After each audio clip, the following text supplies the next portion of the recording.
yesterday when we started reading The Grinch Whom Stole Christmas.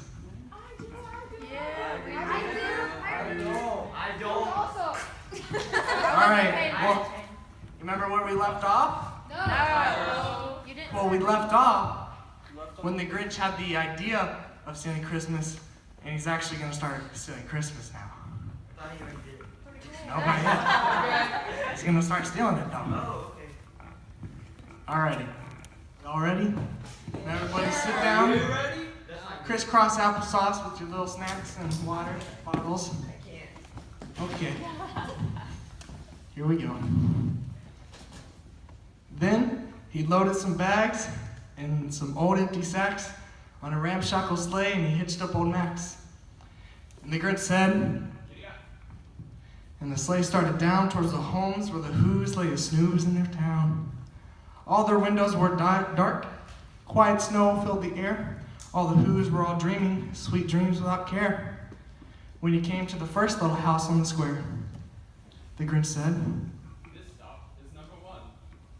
The old Grinchy claws hissed, and he climbed to the roof, empty bags in his fist. Then he slid down the chimney, a rather tight pinch, but if Santa could do it, then so could the Grinch. He got stuck only once, for a moment or two, then he stuck his head out of the fireplace flue. Where the little Who stockings all hung in a row, the Grinch said, These stockings are the first to go." Then he slithered and he slunk with a smile most unpleasant around the whole room, and he took every present. Pop guns and bicycles, roller skates, drums, checkered boards, tricycles, popcorn, and plums. And he stuffed them all in bags. Then the Grinch very nimbly stuffed all the bags one by one up the chimney. Then he slunk to the icebox. He took the Who's feast, he took the Who's pudding, he took the roast beast. He cleaned out that icebox as quick as a flash, while that Grinch even took their last can of Who hash.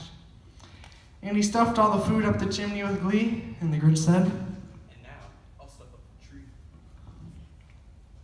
and the Grinch grabbed the tree, and he started to shove, when he heard a small sound like a coo of a dove. He turned around fast, and he saw a small Who, little Cindy Lou who was no more than 2. The Grinch had been caught by this tiny Who daughter, who'd got out of bed for a cup of cold water. She started at the Grinch and said, Santa Claus, why are you taking our Christmas tree? Why? but you know that old Grinch was so smart and so slick, he thought up a lie and he thought it up quick. "Oh, my sweet little pop, this is true. There's a light on the tree and a light on the side, so I'm taking it home to my shop, my dear. I'll fix it up there, and I'll bring it back here." In his fib fooled the child, then he patted her head, and he got her a drink and sent her to bed. And when Cindy Lou Who went to bed with her cup, he went up the chimney and stuffed the tree up.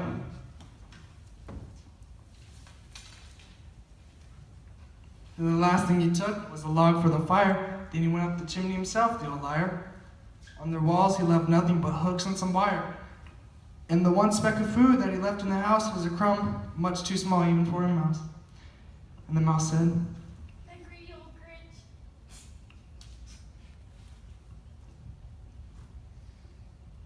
Then he did the same thing to the other Who's houses, leaving crumbs much too small for the other Who's mouses. All right, class, that's all the time we have for today. But remember, the bell doesn't dismiss you, I do.